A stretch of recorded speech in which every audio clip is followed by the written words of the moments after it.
doing good, sir. Aye, yeah, everybody's well. What about yourself? We're flying, my friend. We're flying. Good. We're flying. Do you know, it's everybody who listens to this podcast will be fed up talking or hearing me talk about cold showers. And I'll tell you why I'm starting today with cold showers, because I even spoke about this on the last podcast as well. And every morning when I go into the shower, I start it warm and then I turn it cold. And every morning I've got to inspire myself with something to turn that dial. And it was actually you, because I knew I was coming on to speak to you this morning. And I thought, Master Hutton's in my head saying, get it done. Get it done, my friend, get it done. That's why I chose it. Get it done. This is Jodie. This is my constant companion, sir. She's with me all day, every day. Yep. The videos you post on your Instagram, she just always seems to be having an amazing time. For anybody that's just listening at the moment and not on the video, that was Master Hutton's dog, who had a wee guest appearance on the show there. Just realised she's been outside, so now I'm filthy. That's okay. That's all right. Right, okay, so we are joined today, guys, by, don't know how to describe you, sir, Scottish Tae Kwon Do powerhouse, Master Mark Hutton, who is going to be humble, I'm sure, but that description's definitely deserving. We sort of touched base before about getting you on the show, and then, as I say, I kind of stepped away for a few months, but as soon as I get back up and running, I sent you a message, and you were extremely kind to oblige me by coming on, so thank you so much. It still amazes me if I get asked to go and do a class somewhere or a seminar somewhere, so to be asked to do things like this, it's still so, people ask me to do things, and it's like, I still, in my head, after 40 odd years, still think, whoa, you know, it's quite an honour, so thank you so much for asking. It's very much appreciated. No, my pleasure, sir. It's amazing to have you on. The place where I want to start is, and this is a place where I know that, if you listen to a couple of the other episodes that we've been on, that we definitely agree, is when we went into lockdown, I think you and I had the same thought about just how much of an exciting opportunity online classes could be. And I'll let you obviously talk about this, but for myself, I actually found when students came back to physical classes, and people don't believe this, but the technical ability of the students had actually increased, I felt, because we were able to focus so much on the technical aspects over Zoom classes. So if we can start by talking about that today, if that's okay. It's like everything else in life. You get great opportunities that come from what can appear initially just to be quite devastating. And let's make no mistake, an awful lot of people, an awful lot of instructors haven't actually got back after a couple of years of being off. Their venues maybe closed down. You know, you've got to really feel for them, and they found it very, very hard to get back.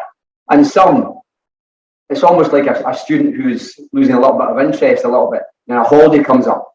And for them, it's just the wrong time, because they were feeling like that, then they had the break to get back. It's quite hard, and the parents can't get them back. A lot of instructors, I believe we lost a lot of good instructors, so it was a very difficult time. However, like everyone else in life, there's that silver lining that really can take over the cloud, as it were. And the thing that I noticed very, very quickly is, because you've got every one of your students right there in front of you on the screen, although sometimes you had to obviously switch the screens, but you still had them very much in your face. So I was amazed at the time. I never thought about the detail you could pick up on, because you got them in rows, but now you've got them. It's almost like poem as a pattern. It's right there, right in front of you. Yeah. You're not turning your back. The judges can't see all the faults from the other side. It's right in your face. You know what I mean? Yeah, so 100%. That was one of the things that I thought was great. And you could be a little bit more personal. Even though you weren't actually in the room with them, you could talk directly to them and see them at all times what they were doing, and kick their backside because they were styling a little bit. 100%, sir. 100%. Did you go directly to Zoom? We started on. I didn't actually know that Zoom was a thing, and we started on Facebook Lives. And one of my senior students, Andy, who I talk a lot about, he he said, "Oh, sir, you're really putting a lot of effort into these workouts." And he said, there might be people sitting on their settee, and I've talked about this before too, sitting eating some Pringles and then typing into the message box, "Well done, great class." Very much so. Yes, yeah, for sure. And it wasn't until we moved on to Zoom that when exactly what you're talking about, we could actually see people and connect with them. I got on board with it 100%. We started just before lockdown, the week before official lockdown came in March. We started, and I just put my iPhone into a tripod and spoke to the iPhone. You know, it's very reminiscent of the first time I took a 3, 4, and 5. Well, actually, it was a 4-year-old class. My first ever 4-year-old class. 2000. I don't know when that would be. 2008 or 2009, something like that. But even earlier. Goodness me, 2005. Sorry. Anyway, bottom line is, I thought I had it all sussed out what I was going to do. I thought we'll do a 30-minute class because they're very, very young, so on and so forth. And I walk into the hall and with 7 kids that night, all siblings of existing students in the junior class. And I suddenly realised that I couldn't shout line up. No, you go into the class, maybe you shout line up or whatever else. The students are barefully walking in, but the case might actually be. But you can't shout line up because these kids are so young, they don't know what line up actually means. And I realised that for all my, my years taking classes, I wasn't prepared for that. So when it came to this, we'll go online. Then I stood in front of the camera, I stood in front of my iPhone. Obviously, I couldn't see them. I'm hoping that they can see me. And I'm realising that to take a Tae Kwon Do class, I'm going to have to physically do every single thing I am asking. I thought, whoa, what a workout. It was a great workout. And we got tremendously, I got fitter again during the lockdowns because I did martial fit twice a day and Tae Kwon Do 3 times a day. So I had 5 classes a day that I was fully engaged in, fully sweating and fully, banging everything out. And for the first week, I had no idea.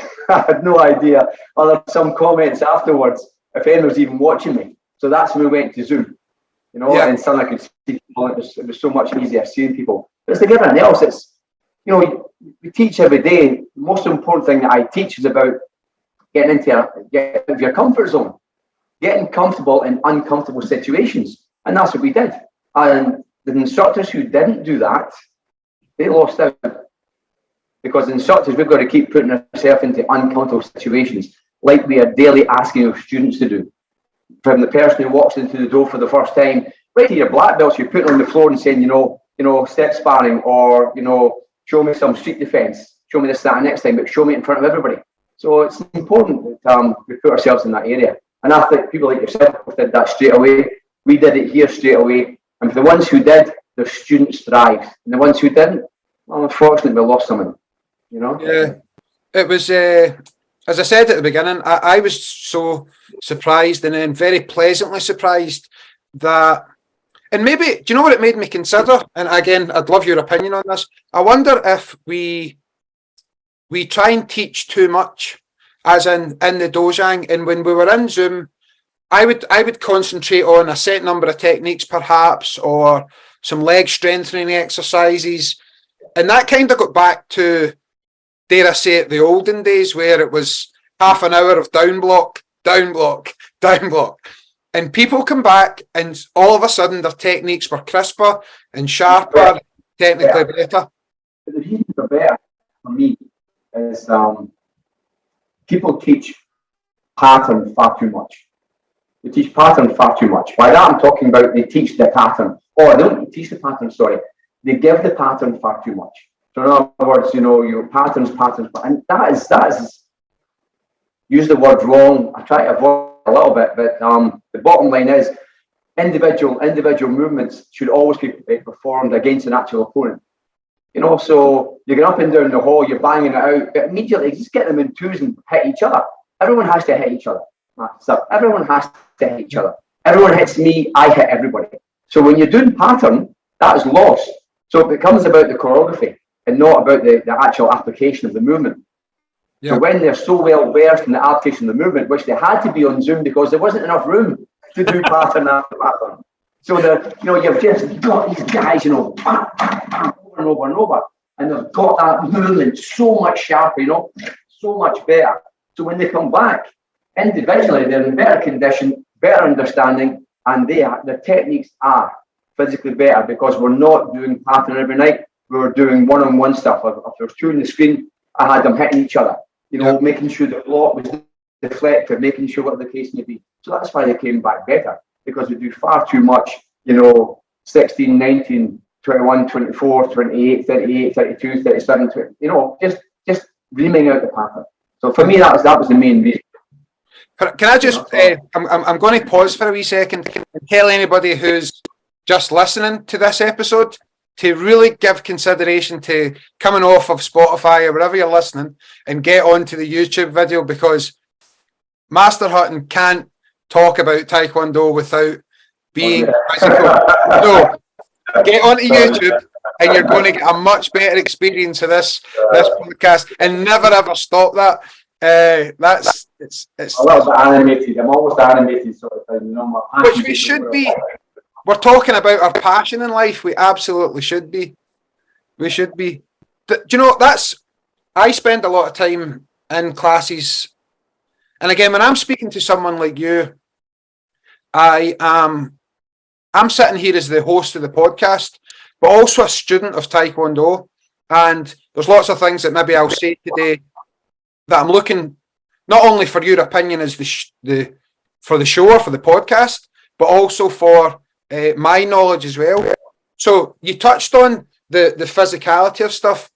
The majority of the drills that I do in my classes are on pads or on people, because you can't understand how a strike feels as the person striking or as the person receiving the blow without actually taking the contact. And that's something I think you believe in a lot. Very, very much so. For me, still, it's always about, how that individual feels. So it must always begin with the understanding that we live our life inside our head. Every single day we go out, obviously we come up against obstacles. Sometimes life hits us with things out the blue. However, that day or every single day, it's how we get ourselves out there, up there, get out and get in. So it all comes from here. So the moment that you engage people with another person, then that gives them the opportunity to feel the movement, to understand the movement. And they can't understand it unless they feel it, unless they feel the mass transference. Because when you're always just hitting fresh air, that's fine. But really, it does nothing for you unless you have an actual opponent or opponents that can actually feel the contact. So you can actually feel that, as you hit step by step. And it really empowers the individual, because when they can feel it, when they can understand it that way, then their confidence grows in it. And listen, one of the first things I do in every seminar that I take is I do a straightforward, just right down the line, straight middle punch right at you, and you have to defend against it. You have to block it.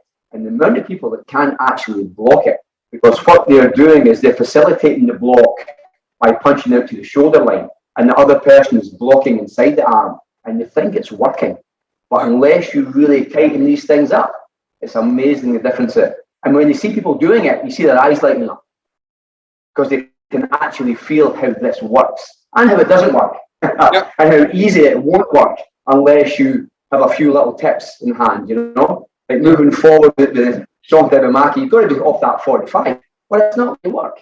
You see, the first time that I learned that and Pamo mat, forearm and out of forearm blocks do not work going forward. They're impossible. You have to move back, or you have to go off the 45 to make it work. I thought, wow, all these patterns in Tae Kwon Do that you're going forward, songkal. But the reality is you'd have to be going backwards for it to block, if it to work. Or if you were going forward, you'd have to go forward off the 45. So when you go forward, you couldn't go forward and block like this. You'd have to go forward like this, or forward there for it to work, because this hand's coming straight down the line. Yeah. You think, well, if all I do is pattern all the time against fresh air, I have no idea that's not reality. So yes, you must put people in twos. For me, I would say to every instructor, every single night without fail, every time you do a block to fresh air, get up and down the lines, get them in twos and do 10 of those blocks. Yeah. Left and right, and have that person just punching faster and harder right down the line every single time. And you'll really enjoy fundamental movements. You won't fall asleep anymore. You'll actually see how fantastic they are in a situation like that. You know? So yeah, get them in twos, hit each other. 100%. There's something you said there, but which I'll maybe touch on later, but we'll throw it in just now as well, about the contact. It's about empowering the person that's striking or practicing the technique or the block. But equally, and in some ways more importantly, the contact helps to empower the person being hit. That's where the empowerment truly comes in, the person being hit, the person being attacked. As long as, of course, it's step by step. And people like yourself, when great instructors like yourself, they understand the stages. So you take that person, that individual, that child, that secondary school teen, or that fully grown adult, and you understand where their psyche is more or less right now, and they just start with that level. I mean, for example, people come in, give a wee done. I call it a done, give it a wee done. Come on, it's great to see you. So nice to meet you. And we're already making the high fives, the fist bumps. That's not our culture as Scots. That's not our standard culture as Scots. So I said many years ago I was going to become more Italian American. Yep. So Italian American. So American sort of thing, the high five sort of thing, if you like, from black culture in America. And the Italian really coming very much from, where I am now. You go to Italy, it's like, like this all. It's wonderful. So being more animated, and that really engenders confidence and a good feeling and good spirit. So that's where that contact is absolutely essential, because contact empowers. If you have no contact, you can't be empowered. I'll tell you something else, and this is something that's very, very important to me. Instructors need to, once they have the confidence in kids and in adults, you've got to talk in your street defence like people talk in the street. Yeah. You have to. I'll say to my kids, I will drop kick you a little bit up and down that car park. Get yourself moving. High five. Oh, that is so cool. Come on, let's go. But I will talk very, very much like that in every single class. So the kids understand it. When people are talking that way, when if someone is being aggressive to them and talking in a way that they're told not to talk, it's not because they're powerful. Words only have the power that we give them. Our kids need to know that. They need to know that, and you need to teach that way in a class when it comes to your street defence and your school defence. You've got to be right down the line, right at them, right in their face, and vice versa. Then have a laugh about it, and then go back to a bit more serious again. Yep. That empowers people, Seth. That empowers people. If you talk as an instructor in front of the class and just shout, Hannah, do, set, net, or whatever your shout might actually be, I'm afraid they never get the physicality, and you need that physicality. Yep. It's even people ask about the benefits of sparring. I believe that one of the very first benefits of sparring for a child or an adult is actually being that close to someone and feeling you're feeling that presence in even a controlled environment, because that's the first thing that happens on the street. The first thing that happens on the street is that engagement, that this person is in my face. And that's even the very first lesson we can learn from controlled point sparring, continuous sparring, whatever it is. And people they're not trained elsewhere to deal with that. And that's a big problem. We don't have it in our culture.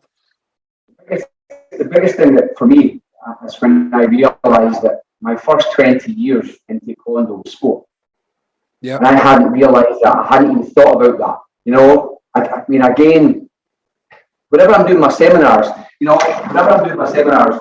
it's massively difficult for people on average to do this. They never have the flexibility range to do these things. So the bottom line is just hitting these nice low kicks.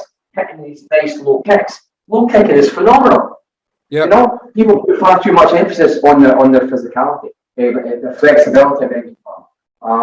We work very hard on flexibility, but in my experience, 80% of people never become as flexible as the athletes that do sport. Yeah. If you walk into most dojangs, most people can't just pick up that knee chamber easily, from your adductor situation. So most of them end up thinking that they are not good enough. because we put far too much emphasis on our athletes and our competition. Now, of course, I love competition, and I managed to do well at it back in the day. But the bottom line is, I started to realise that, hold on, Mark, when you're teaching, your sparring's all above the waist. Why is that? And it's the 25% of the body. Why is that? And I've realised that it was that Tae Kwon Do, the martial art itself, was not being serviced by teaching the way I was teaching. So that's when I made a complete change. I mean, for example, I'll say to someone, I'll say in the classes and my seminars, okay, somebody breaks something. I'm going to break something on you. You have two choices, your knee or your jaw. You choose. So I'm breaking a bone, your knee or your jaw. Now, of course, everyone, when they think about it, they choose break my jaw, not my knee. Yeah. So we see the importance of low kicking. Yeah. The importance of low kicking. Anything I break below your hip takes you out. What I break above your hip, you still got a very good chance of still being in the game if you're tough enough, if you're hard enough. Yeah. But knee broken, leg broken, ankles broken, hip broken, and you're finished. So let's just get on with how important low kicking truly is and stop sparring. So now my people fight first, they spar second. Brilliant. They fight first and spar second. Because sparring is for the sport, which we love, but not everyone embraces the sport. Yep. But everyone should embrace from the toes to the top of the head. You know, so now we fight first. So it's a lot more like if you like watching MMA, strikers in MMA stalking and hitting, that really is what my guys get every night of the week. And there's also sparring as well, but the sparring section is for the competitors, because most people cannot kick well above the waist. In my experience, wherever I travel in the world. Yeah. And we must be inclusive, not exclusive. We must be inclusive. So my club has never been busier, never been happier, I've never been better at Tae Kwon Do than when I started working on low, middle and high, low being knee high, middle being mid-thigh high, and high section being hip high. So we start there first. And then we go to the sport and we go above that. If people have the capability of going above, great. And we keep pushing for that capability. We keep working on your flexibility. But if you can't kick above the waist, that does not make you one iota less of a martial artist than the person who can hold a leg and kick above it like this all the time. Like many of us taekwondoists can, but the vast majority cannot. So we must never have someone thinking they are less of a martial artist because they don't have the capability of kicking well above the waist. For me, that's massively important. I'm so happy you said that, and for two reasons. The first reason is I agree 100 million% with what you've just said, and the second reason is because it leads on to the next thing I wanted to talk about. But before we get there, you'll get people that will say to you, that phone's ringing.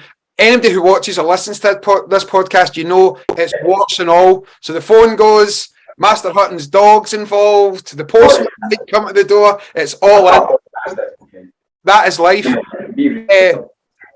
Anyway, the point I was going to mention was people will say to me, "Oh, low kicking, that's not Taekwondo. Grabbing and throwing, that's not Taekwondo." And then you just go back to the general's patterns, and lo and behold, they have low kicking, they have grabs, and they have everything else that we encompass in our normal sparring. So we have sparring in the school, but we also have competition sparring, and those are two different things. Exactly what you've just said. I'll tell you what upsets me more than anything else, if I'm honest with you, is that taekwondoists don't know what taekwondo is in general terms. That's what upsets me more than anything else, because I get people who are trying to defend taekwondo sparring against, for example, Muay Thai. Now, let me make it very, very clear to everybody out there.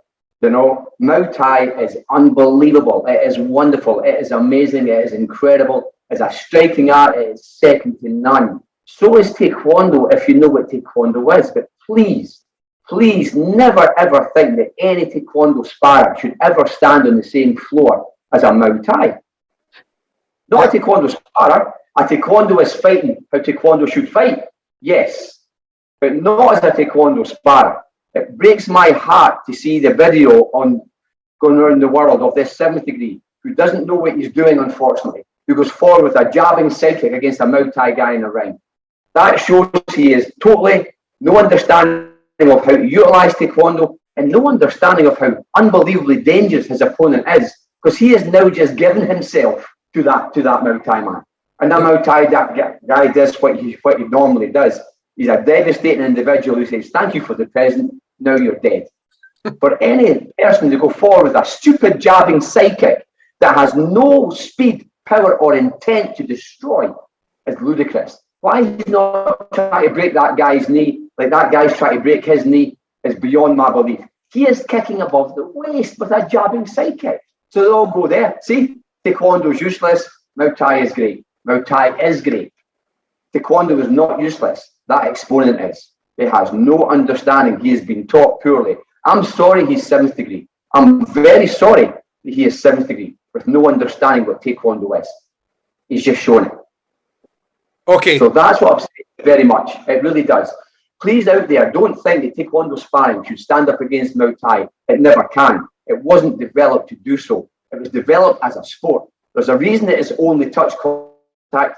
The reason is, and the reason there's not any low kicking, and the reason there's not any sweeping is because General Choi wanted the tactics of spectacular techniques above the waist to show Taekwondo in all its wonderful glory in a 9 square meter ring, to show the nerios, to show the multiple kicking to the head. You can't show multiple kicking to the head if the other person's allowed to break your leg with a low sweep or a low kick.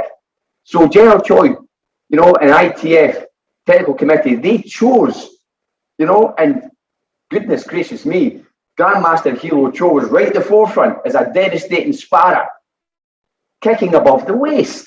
But that man could destroy you below the waist. But when we developed Taekwondo sparring for a sport, we developed it saying, right, we're not going to go below the waist. We're going to be, we want to make it spectacular all the time. Jumping reverse, turning kicks, all of these things. So we'll take away the sweeps and we'll take away the low kicks. Of course, we'll do them in combat, in Hosen Sul, in street defense, but we won't do it in sparring. So when sparring, we're always going to have two individuals who are set up, and it's going to be this. It's going to be this all the time. You know, that's what it's going to be.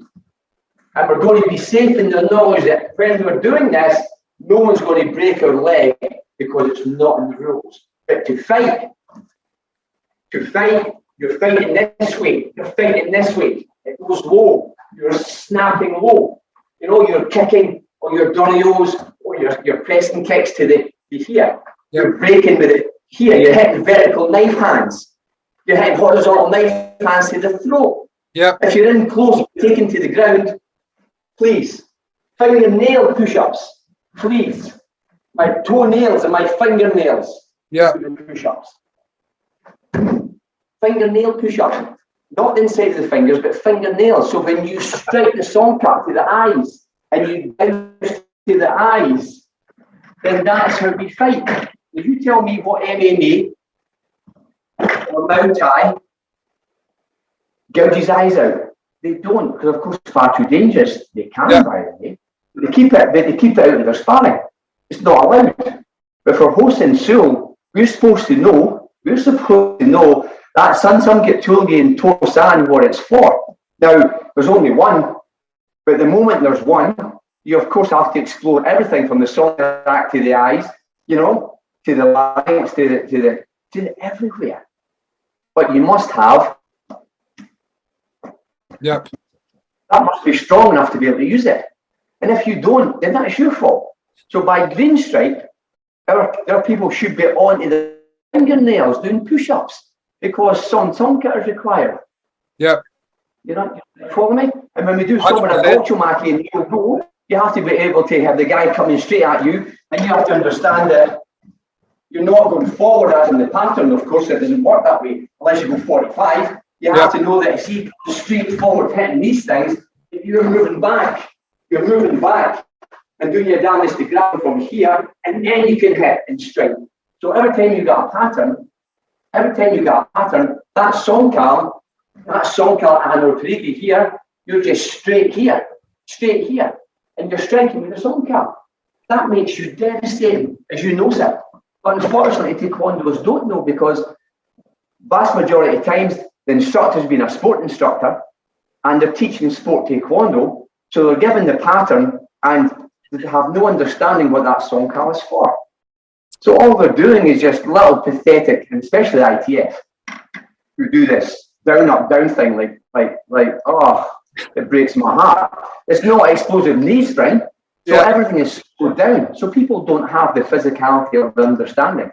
I know I'm going on and on. Not at all. Not at all. You need to know what this martial art is, how devastating this martial art is, and stop trying to compare yourself to other martial artists, and just learn the martial art you've got.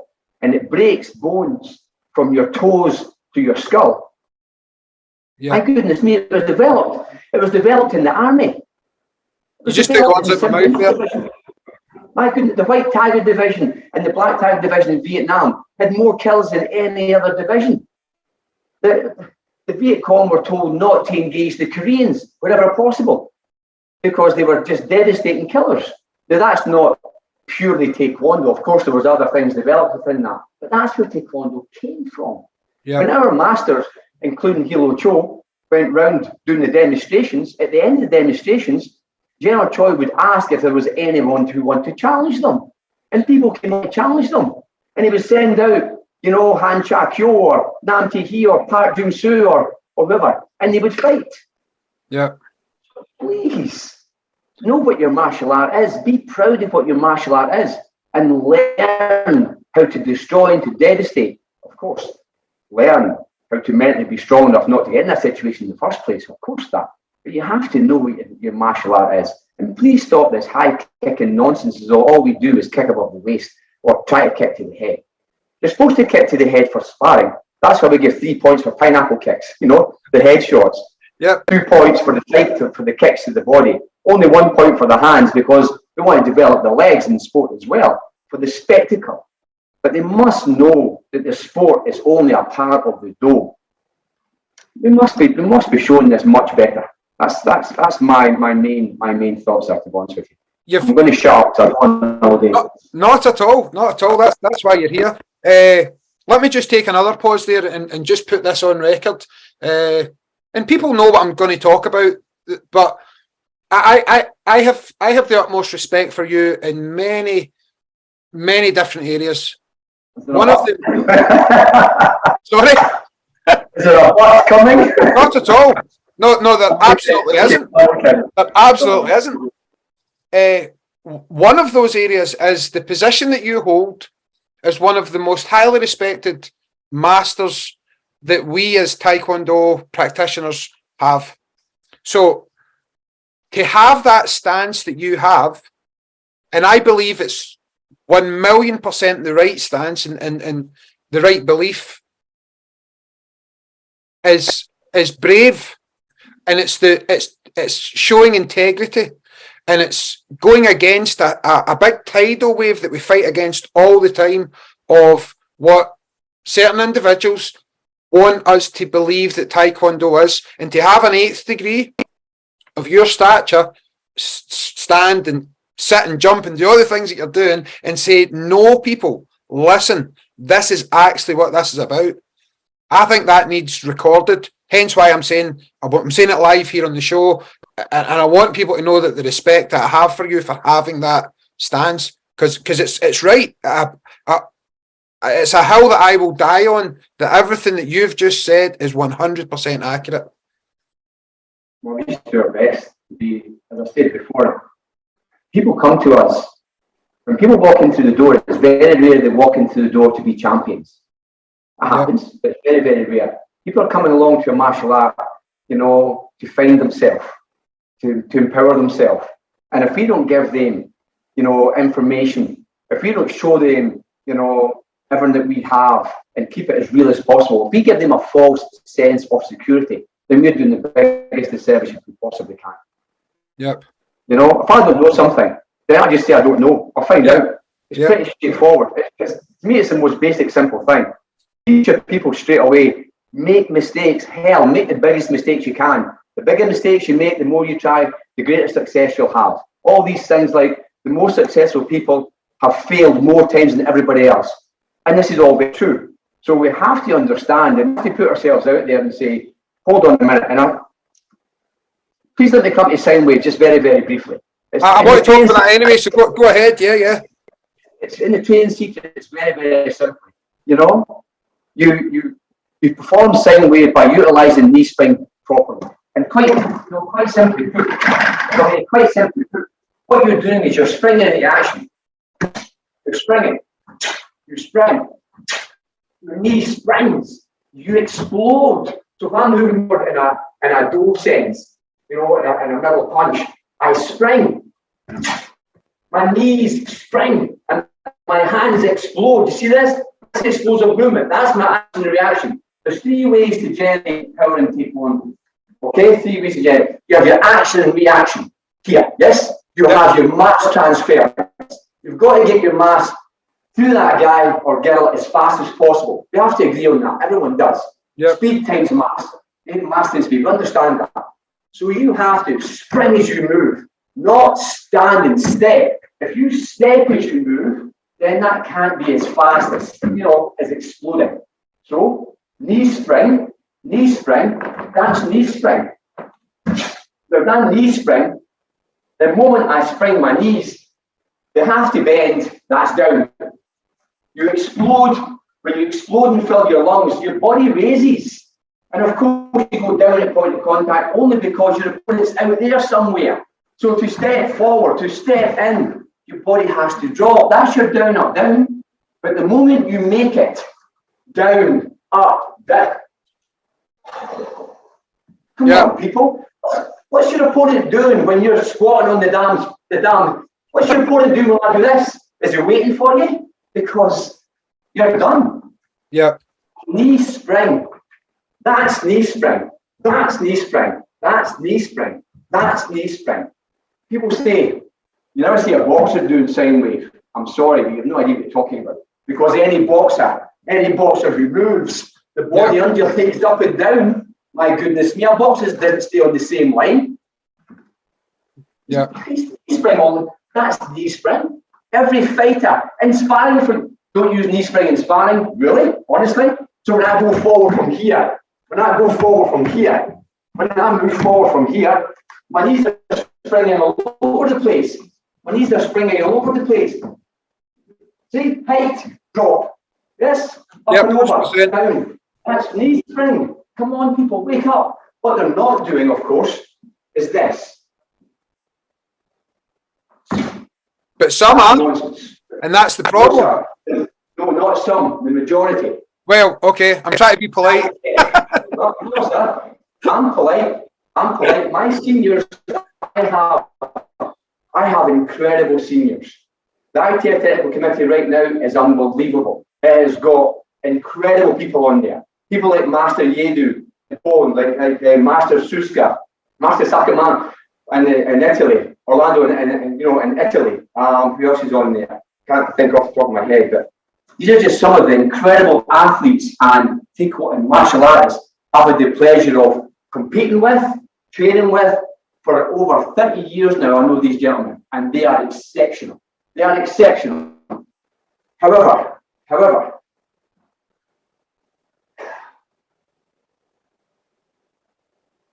sine wave has become a thing that's taken over. Yeah. Making a shape is taking over. So unless you're doing this, you're deemed not to be doing in these areas Tae Kwon Do. And that's where I have the issue. It's too pronounced, it's too exaggerated, and it's decaying the be-all and end-all, as opposed to being, it's like sport taking over Tae Kwon Do as well to a certain extent. Yeah. Okay? So, we have so much more than sport, but of course, sport and then the gold medalists and that get the great exploit. That's fine from a certain point, as long as you're doing the martial art as well. Science is taking over a little bit. It's became too exaggerated, and I'm afraid what happens is people who join now into that, they just think that's how it should be done. Yeah. So when someone comes along and say that has no reality base, I'm actually now hearing seniors saying it doesn't matter. It doesn't matter. What matters is how it looks. And that's when it scared me more than anything else. When I hear seniors saying it's how it looks, I'm sorry, how it looks, it should look The way it looks is the way it looks because it's practical and applicable. Yeah. That's knee sprint, exploding into action.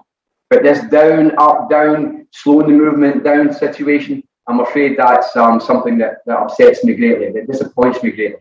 You know, but I can't stress enough the respect and admiration I have for the technical team of ITF. I say ITF Taekwondo. There's no longer one ITF Taekwondo. Let's be very clear on this.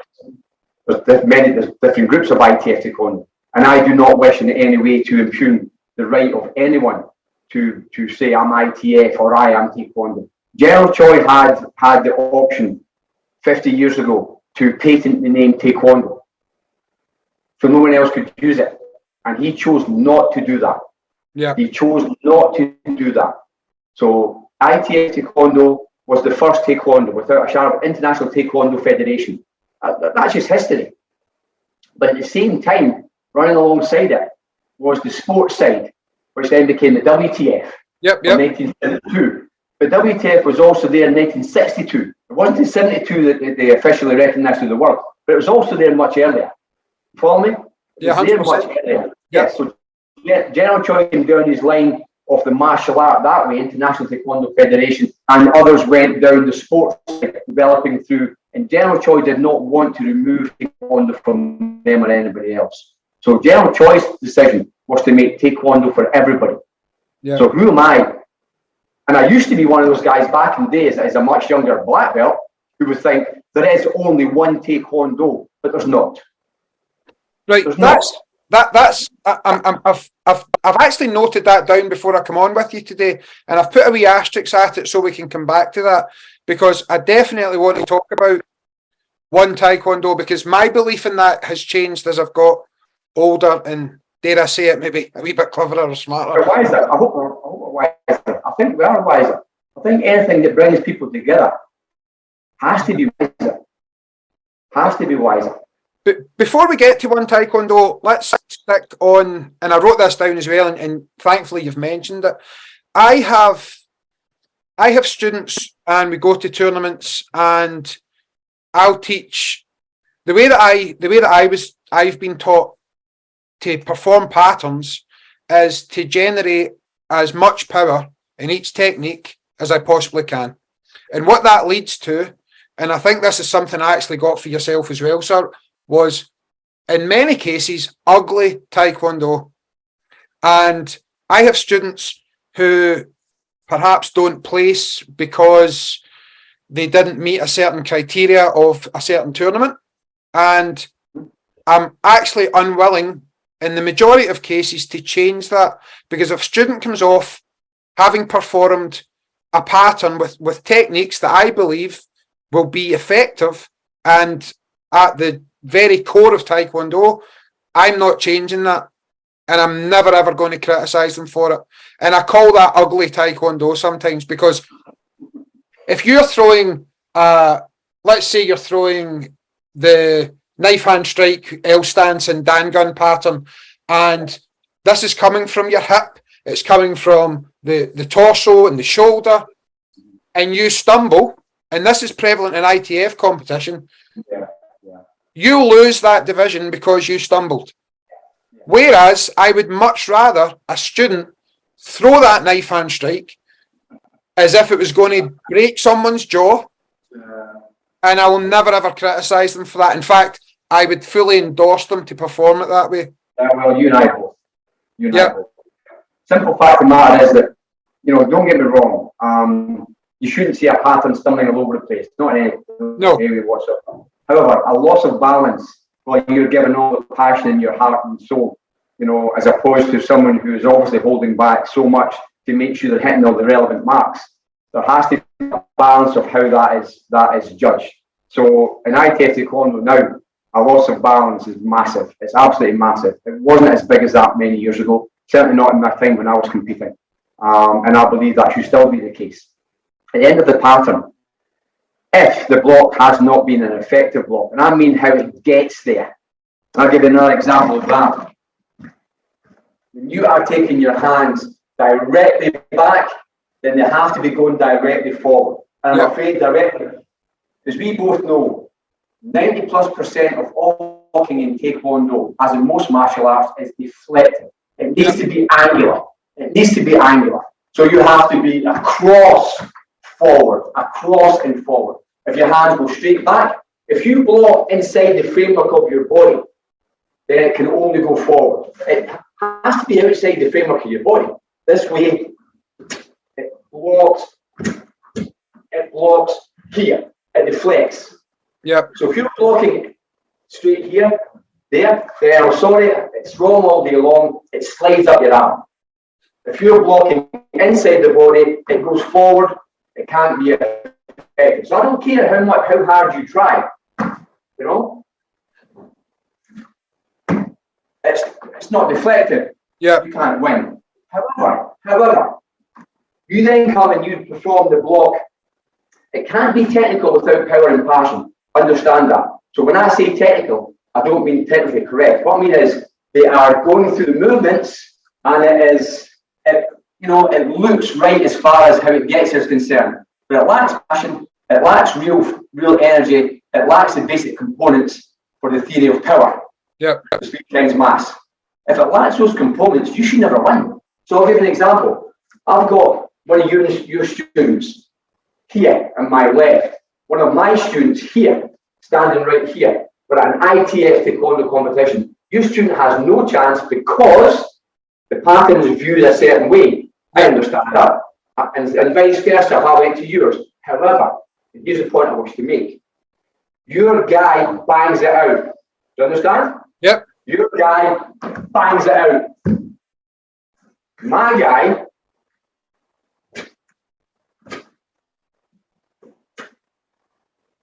guy's not winning for me. I'm judging against my guy because your guy's techniques have to be the ones that are working better because he's knocking people's heads off. Yeah. My guy's going through it like he's doing Tai Chi. I vote against my guy. I guarantee you the other four beside me vote for my guy. Yeah, 100%. Yeah. That's where I believe the balance has to be redressed. Yeah. Yes, my belief is because of how you're doing it, the foot in the hand, everything generates more power. But my guy didn't generate that power. He didn't bring the passion. He didn't bring the real nothing. It wasn't like that. It was. Well, you can't win anything kicking like that. Therefore, you should win the pattern. Do you understand where I'm coming from? 100%. Again, we're so much in agreement here. It's 100%. 100%. If I were to ask you, and maybe we'll come up with the same answer, and I hope we do. If I were to ask you to give me one word that should represent the actions of Tae Kwon Do, what would it be? One word. Represent the actions in what respect? Well, I'll tell you what I think. I think it should be power. I think Tae Kwon Do should be, every single technique should be about generating. Well, I'll tell you what it is for me. That's why I use it all the time. It has to be fit for purpose. Yeah, there we go. If you go through the 9 training secrets, okay, page 42 in the manual. Now, I can't sit here like Grandmaster Morano, who is a genius, and tell you what the manual says from page to page to page, but I know page 42, because those 9 training secrets, that's our commandments. So when you're looking at number 1, to understand the theory of power, understand? When you're looking here, going through them to ensure you're choosing the appropriate tacking tool, to ensure at number 5 it's your angle and distance. You have to understand the angle and distance for defense and attack. Go at number 6, keeping the arms and legs, bent whilst in motion. Or at number 7, where backward movement first before forward movement, with very few exceptions. When you take those rules, understand them, and physically apply them, what you'll come up with is fit for purpose Tae Kwon Do. Yep. That means you are generating the best you can from your physicality. Tae Kwon Do is a scientific use of the body and a method of self-defense. Scientific use of your body and a method of self-defense. A body that has maximized its potential through intensive physical and mental training. So if you want to encompass what Tae Kwon Do is, you're saying power. You're very correct. But it's the power through intensive physical and mental training, so it is fit for the purpose it is made for. So to break the guy's knee, that's how we break his knee. To break his jaw, that's how we break his jaw, or one of the ways we could. so you understand how to apply the science of Tae Kwon Do. Yeah. So when you say power, I agree. I'm just saying it as coming from the training secrets. If we can all look at the training secrets, whether you are from Master Cho, from Master this, doesn't matter who you're from. We're all Taekwondoists. We all came from the same tree, from the same roots, as it were. Yeah. And we all have this one common goal. We love Tae Kwon Do, and we want for our students the very best we possibly can. If we're all looking at the training secrets that are there in the manual that all the masters and senior grandmasters agreed upon to send them out there in the first place, whatever your little twist is on this and twist is on that, we'll still be coming to the same conclusion at the end of the day. Fit for purpose, powerful, beautifully executed because it's fit for purpose, Tae Kwon Do. Whether you move a certain way here or move a certain way there. That's one Tae Kwon Do for me, and that's one Tae Kwon Do family. Whatever dobok you wear, whatever badge you've got on your chest, doesn't really matter. Beyond Okay, that. but again, you've perfectly led us into the next part of the conversation there, and you've just said it again. One Tae Kwon Do. So, as a younger man, I had I really often thought about this. What would be required to bring everybody together? And the question was, I didn't really know what I meant or understood by together. Thinking, well, you've got all of these grandmasters now and all of these associations, and could we ever get together again? And then, no, we can't. Ultimately, I understood. Absolutely not. No. And I don't think we should be trying to either. Me neither. Yep. And that's the very point. Yeah. Human beings live in clans, live in specific areas and ways of doing things. And because we do, we develop in different ways in all areas. And because we all develop in different ways in all areas, we're all better as a whole because of our individuality as well. So one Tae Kwon Do, when I say one Tae Kwon Do, I don't mean one Tae Kwon Do federation. I just mean a family. And families, spread out and and have their own families that spread out further.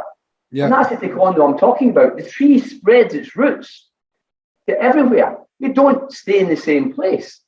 We don't come under the one group with the one technical committee doing the one thing. Hell no. So, excuse me if I came across probably poorly in that respect. No. When I say one Tae Kwon Do, I don't mean one federation, one group, one suit, one robot, one this, that, and the next thing. Now, I agree with you. I'm agreeing with you. Yeah. General Choi is the founder of ITF Tae Kwon Do. Without him, there is no ITF Tae Kwon Do. There is no Tae Kwon Do as we see it today in its different forms. Grandmaster Nam Tae Hee and Grandmaster Han Chak Yo, his two main people, first and foremost, to start off with likes the Kim Bok Man and so many others that I don't have the knowledge of a grandmaster. Oh goodness me, from the Bronx. What's his name again? George Fatale. His information is wow. I love it. I learn more from him. In a podcast, and I learned in the first 30 years doing Tae Kwon Do. As far as I had him on for 3.5 hours. Oh wow! That just shows that the spreading of Tae Kwon Do is good for everybody, in my opinion. So it's all power to you. So I don't mean one Tae Kwon Do as we all wear ITF suits and we all go this, that, and next thing. I think what we should all be doing as human beings anyway is recognizing that we have different journeys, different paths going forward, but we have one love overriding, and that's our Tae Kwon Do. And my Tae Kwon Do and your Tae Kwon Do have obvious physical differences, but emotionally, mentally, my brother, we are 100% the same. Yep. Just like your religion and your race and your creed going back to your ancestors going back there, it might take a slightly different path, but my goodness me, we still came from the same place when you go back far enough. So whether you're a black boy or a white boy or a brown boy or girl or a red, who gives a flying damn? It's the fact that you are those differences and those different cultures that we're all stronger. We're all stronger when we interlink, interbreed, and intermix. Yep. It's those one colours that make us stronger going forward. It's those wonderful interactions that make us stronger going forward. We go to your tournament, we're fighting some of your guys, and some of your guys are really, really good, but I'm going to find a way to combat your guy to beat your guy that I wouldn't have had to find if I hadn't came to your tournament. So I go home with better experience and all the better for fighting your people, for competing with your people, and vice versa. How can we not all see that? But we are one taekwondo. Okay, so that is the question. That's the question that I'm looking for your experience and knowledge on. Or it's two questions. Why can't we all see that? And what can people like you and I who truly believe it, what can we do, or what should we continue to do to try and, because it genuinely breaks my heart when, let me tell you a very quick story, sir, right? My boss at work was getting her hair done at the hairdressers. And just as you do with a hairdresser or a barber, you get chatting. And I don't know how I came into the conversation, because there's no reason for any hairdresser or barber to talk about the very little hair I have left. Anyway, my boss said, yeah, this guy that I work with, he does Tae Kwon Do, etc., etc. And it turned out that, and I won't name the person, it turned out that the hairdresser's partner was a very famous ITF grandmaster. And sorry? No, carry on. There you go. Carry on. The hairdresser, the partner said, oh, yeah, but the guy at your work, he doesn't do real taekwondo. And I'm thinking, this isn't even the person saying this. This is... Sir, I used to say that years ago. I believed that. If you weren't General Choi, under General Choi, with the ITF Pro walk, it wasn't real taekwondo. I used to believe that, sir. I used to believe that. But when I was a child at primary school, I used to believe many things that I didn't believe in secondary, and that I didn't then believe it afterwards. We grow. Some people never grow. Some people never do. So, and my answer to you, sir, is simply this. There is nothing in this planet that everyone does the exact same everywhere. I think it's folly for us to expect us to all do the same thing, or be the same way. I think where we fall down as human beings and martial artists is we don't have the humility and the humanity at times to recognize that others have the right. The right. Here's the thing. I don't know who said this.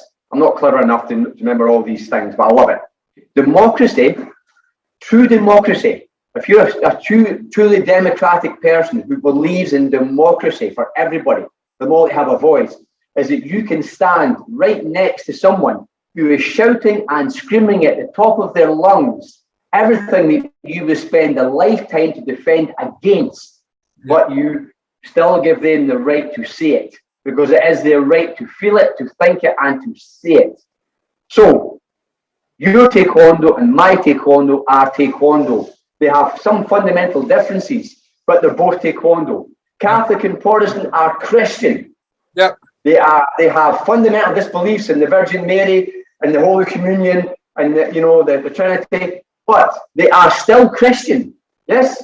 I don't know what the different versions of Islam or different versions of Judaism or whatever else. I don't have the knowledge, but I do understand there are differences. But they still all believe in Allah or Jehovah or whatever. Live together. And at some point say, know something, my brother, my sister, we agree to disagree, but it doesn't make me superior to you. Just different. Yeah. Just different. Let's rejoice in our differences. Let's rejoice in our similarities. And if we can come together because we like each other and we can go on, let's do so. And if we can't, let's part this way and say good luck to you. Yeah. That is the best we should be able to hope for. To build a more peaceful world, you have to be able to disagree with someone and expect that you cannot agree with everyone, even on things that you're passionate about. And that's the most important thing. I passionately disagree with you. That is not how you apply that block. It is not the best way. However, after all of this, you still think the same way. Good luck to you. God bless, wherever you want to put it. I'll see you down the road. Yeah. That's me. That's me. Okay. Couple of last wee things. I've kept you an hour already. It always flies in. One person that I want to talk about, and she's right beside you there in the Dojang's Grandmaster Sorland. Yes. I didn't want to have you on the podcast without having the opportunity to talk about her. Yeah, right there on the wall. I obviously didn't have the opportunity to meet or interact with her as often as you did, but the times that I did, yeah, I mean, I'm extremely underqualified to talk about her, but you are one of the people who are 100% qualified to talk about her. So I like when I have Tae Kwon Do people on the podcast like yourself, and there's an opportunity just to put a little, do you know, a little timestamp or a recording of admiration for someone. That's someone that I'd love to talk about. Grandmaster Son was a force of nature. No one fell out with her more than me. Grandmaster Son kicked me out of ITF Taekwondo worldwide in 2005. It took me 2 years to get back into ITF. Yes, what an absolute get. But she was our get. Yeah. And I'm so proud. I owe Grandmaster Tom McCallum and Grandmaster Sheena Sutherland whatever I am here today in this Dojang. And Grandmaster McCallum should also be on the wall here. Bathgate Taekwondo was his, Mid Street in Bathgate. I walked in 1981, a full-time academy in 1981, back then. Institute, because of course they followed the guidelines, which was you couldn't call it an academy unless you were a 7th degree master. It was a school up until 3rd degree, at 4th degree it was an institute, and at 7th degree it could be an academy. That was it. Yep. And that's how I followed things. So Grandmaster McCallum, he had Bathgate, but Grandmaster Son was my instructor because I walked in, she was the one, 5 feet, barely 5 feet tall, an absolute phenomenal at Taekwondo, really phenomenal at Taekwondo. You know, breaking bricks at a 5 feet tall female, you know, breaking boards, sparring the way she did, generating that energy from the core. When I mentioned the 3 ways of generating energy, shifting the mass, action, reaction, and of course the core, the rotation of the core, which is massively important. So the ways we generate power, no matter who we are. So Grandmaster Southern gave me that grounding in Taekwondo, and I owe her so much. I need to emphasize how much we felt with each other, how much we disagreed massively on certain things, and that means nothing to my love and my admiration and my pride in where I came from, and I came from her. You know, so I need to say how much we fell out because of how much we managed together, both in Taekwondo and Bathgate, as Bathgate school for all those years, and through the years we would talk to each other regularly. People thought, even when we seemed to be polar opposites and be at each other, be against each other, and we were on many things, we could always phone up and talk to each other. People would never believe that we did that all the time, and we did, because she was my friend. She was my partner for many years. People don't realize that. Partner for many years. But I was blessed that the day that she passed, and I didn't know she was passing because she didn't tell me about her cancer. Yep. I was through here. Others knew, but I didn't know. I got a phone call to say she had passed, and only a couple of people got that phone call. The rest found out through social media. She was very different at doing things. But I miss her every day. That's a fact. She's been gone for 3 years now. But as a taekwondoist, an ITF taekwondo in Scotland would not be what it is without her. It's just really simple as that. Her and Jim Scott, but never mind. Jim Scott was a man who died in the 80s, 87. He was a force of nature for taekwondo. He was a Belfast man. Northern Irish Belfast man. He used to slag me for being a Catholic. You know? He would say, are you to be Fenian? And he said, effing Fenian, if I got 44 moves out of 45 at the British Championships. I go, yes, sir. And he would slap and punch me. That's how you got on. Yeah. That's how you got on. You're a Fenian, you're a wee orange get, you're a this, that, and next thing. Boom. You understand? You have differences, but you're still humans, and you still have the same love for things in this life. Yeah. And the biggest, I want to leave you with this. The biggest problem we have today is the fear of words. And branding someone a racist, branding someone a bigot, branding someone a hate mongerer because they said this word or said that word. You say a word, hey, it might be not cool to say this, that, and next thing. It should not define your life. especially if you said it 15 years ago or 20 years ago, my brother. Yeah. Because if you want to take Mark Hutton, and someone did this the other day, they wrote down the words I said on the floor, they took it back to their wife, and then they pulled the student out of the club. Because I said to the students, I will drop kick your little butt. And we're all laughing. And you know something? Hey, there should be corporal punishment. Your mums and dads should be dragging you to bed and kicking you up and down. And we're all laughing. Well, they wrote that down and took their student out because they called it hate speech. That's the world we're in today. We must be very careful. We must give each other the benefit of the doubt. And we must ask questions and talk to each other and not just brand someone over social media to be this, that, and the next thing. We must be more tolerant of each other. We must be. Right. Because this is going to go out before Christmas, I've got one last thing. And we'll finish with a wee bit of fun. I believe in Santa Claus 100%, and if you don't, you're wrong. There you go. So this, I need to be strict with this, and you're only allowed to answer with one word or one term. Okay? So it's a wee game just to finish the podcast. Okay. So I've got 5 or 6 questions here. Short and sharp. Is Die Hard a Christmas movie? Yes. Right, brilliant. Okay, now it goes to a martial. Yes. Go. Yes. Who is your favourite? And there's 2 questions here. The first one's your favourite martial artist of all time. Oh my goodness me! I don't have a favourite, but if you're going to say anything, it's got to be Ricky Ha for what he did for me and for everything else. It's got to be Ricky Ha.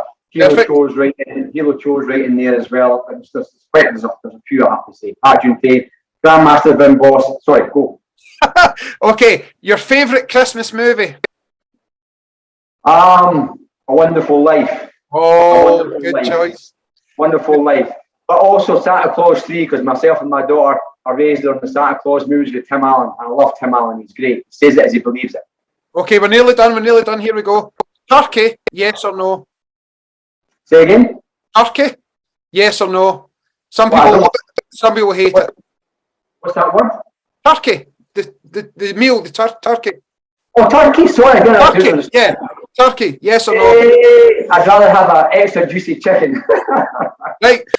Okay, so go with yes with turkey. Go with yes. Perfect. Right, 3 more. The best kicker you've ever seen? Oh, goodness gracious me.